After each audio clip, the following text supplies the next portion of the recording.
Paper leak అయిన neat పరీక్షని రద్దు చేయాలని డిమాండ్ చేస్తూ మహబూబాబాద్ లో యూత్ కాంగ్రెస్ నాయకులు నిరసన తెలిపారు. కేంద్ర బీజేపీ ప్రభుత్వం విద్యార్థుల భవిష్యత్తుతో చెలగాటమాడుతోందని విమర్శించారు.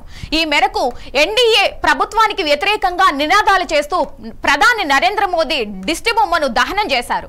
విద్యార్థులకు న్యాయం జరిగే వరకు యూత్ కాంగ్రెస్ ఉద్యమాలను కొనసాగిస్తోందని హెచ్చరించారు. ఈ కార్యక్రమంలో యూత్ కాంగ్రెస్ నేతలు తిరుమల్ శ్రావణ్ భాస్కర్, నరేష్ రెడ్డి, పాషా తదితరులు పాల్గొన్నారు.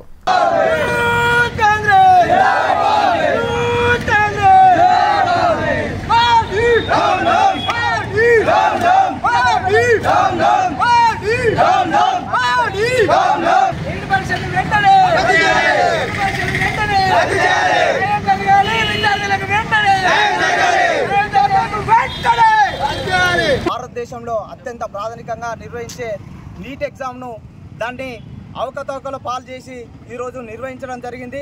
దానికి అనుగుణంగా మా అధ్యక్షుడు ఆదేశాల మేరకు ఈరోజు మహబూబాబాద్ జిల్లా కేంద్రంలో ధర్నా నిర్వహించడం జరిగింది. ఏదైతే నీట్ ఎగ్జామ్ను మన భారతదేశంలో అత్యధికంగా ప్రాథమికంగా నిర్వహించాల్సిన ఈ ఎగ్జామ్ను అంగట్లో కూరగాయల లెక్క 30 లక్షలకు 50 లక్షలకు అమ్ముకుంటూ ఈ ఎన్డీఏ ప్రభుత్వం ప్రజల జీవితాలతోని అదేవిధంగా మన విద్యార్థుల జీవితాలతో ఆడుకుంటూ ఈరోజు అన్యాయం చేస్తున్నది. ఏదైతే ఇంతవరకు ఈ నీట్ ఎగ్జామ్ అనేది మన దేశంలో ఏ రోజు కూడా ఇంత అద్మానంగా నిర్వహించలేదు. ఏ రోజైనా ఫస్ట్ ర్యాంకు సాధించాలంటే 1-2 ఫస్ట్ ర్యాంకులే వచ్చేది. ఈరోజు దారుణంగా 67 ఫస్ట్ ర్యాంకులు రావడం జరిగింది. ప్రజలకు నీట్ ఎగ్జామ్ అనేది ఒక విద్యార్థులకే కాదు, నీట్ ఎగ్జామ్ అనేది భారతదేశంలో వైద్యులు తయారవడానికి ఆ నీట్ ఎగ్జామ్ నిర్వహిస్తున్నారు.